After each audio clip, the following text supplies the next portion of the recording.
Have you ever heard of a practice known as Lotus Birth? And have you heard about babies who were delivered using this method? Many people were asking my doctor, what exactly is Lotus Birth? Detaches. Well, as you all know, I am Dr. Heba Ghazi, the well-known obstetrician and gynecologist, famous online, who always takes the time to explain to you important medical topics and truly enjoys providing you with valuable information. Today, I want to tell you what Lotus Birth is all about. It's a practice that suggests what? That after the baby is born, you must not cut the umbilical cord. The baby is born with the umbilical cord and the placenta, and you keep it with the baby.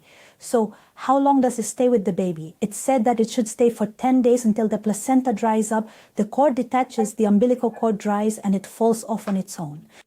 Well, this particular idea, they'll tell you, has actually been present in the field of medicine for a very, very long time. In fact, in much earlier times, through various medical superstitions and widespread popular beliefs, it was commonly said that if a baby remained attached to both the umbilical cord and the placenta, it would significantly prolong their life. And then in the 20th century, they claimed it prevented anemia, reasoning that the infant would draw all the remaining blood from the placenta. So, is this kind of information available? Today we're going to discuss and explain. Stay with me for the episode and all its content. What does this episode and its content tell us today? It's been reported that a study was conducted in Britain involving 100 women who had chosen to have lotus births. And it was found that among those who opted for lotus births, 11 of the babies developed a severe and complex bacterial infection. At that point, we were forced to admit these infants to intensive care and administer intravenous injections.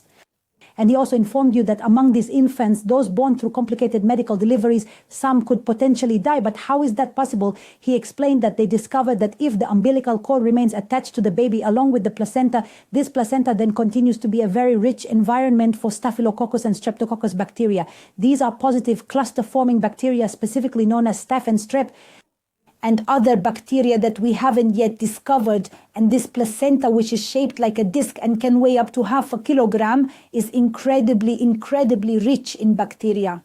So this placenta, which is rich in bacteria, continues to transmit infections to the baby through the umbilical cord. The baby then develops the first signs of these infections: redness around the umbilical cord, a very, very foul odor emanating from the umbilical cord, and an elevated body temperature. And it was reported that this was discovered in a baby also in Australia.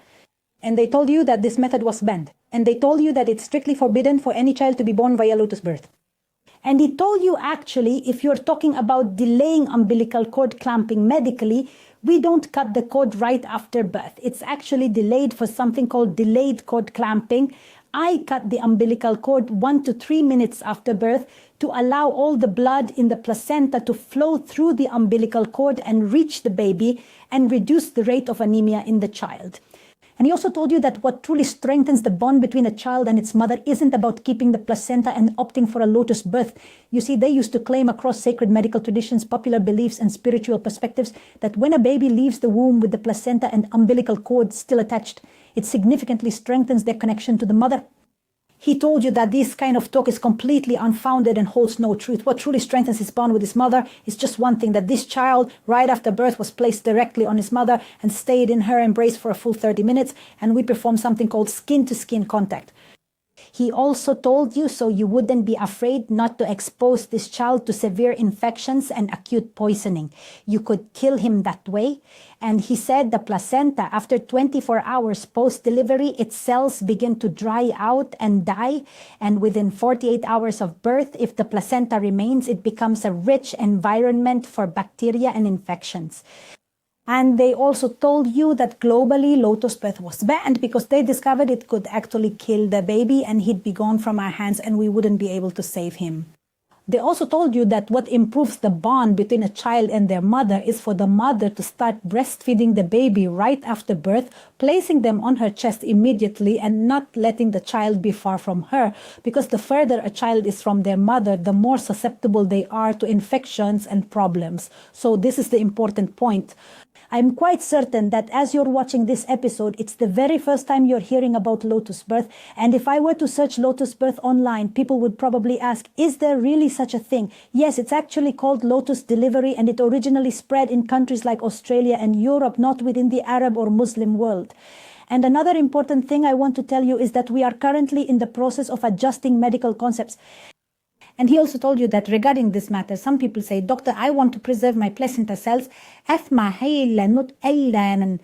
Is this just some kind of myth, or is it actually something quite important? No, actually nowadays they're telling you to preserve the placental cells, because you see, they've already told you that the preservation of placental cells takes place in the very hospitals where the child was born, and they store them away as if you're preserving a part of yourself for eternity. This entire process leads to the careful preservation of specific cells known as stem cells. These stem cells are found in the placenta, in the umbilical cord, and in the blood within the umbilical cord, which are responsible for forming all body organs. So preserve them for the fetus for future use by the baby or a first-degree relative from its family. He needs a liver transplant. He needs a bone marrow transplant. This will be very, very beneficial, and I truly hope today's episode has benefited you and provided you with new information. I've been publishing videos for quite a while now, so I really need you all to subscribe to my channel. Make sure to activate the bell notification, and please share this video with as many friends as possible so that you receive all my latest content. And thank you very much. You've been with Dr. Heba Ghazi, a specialist in obstetrics and gynecology. We are currently filming this for you from the Giza Governorate right here in Cairo, Egypt. Thank you again.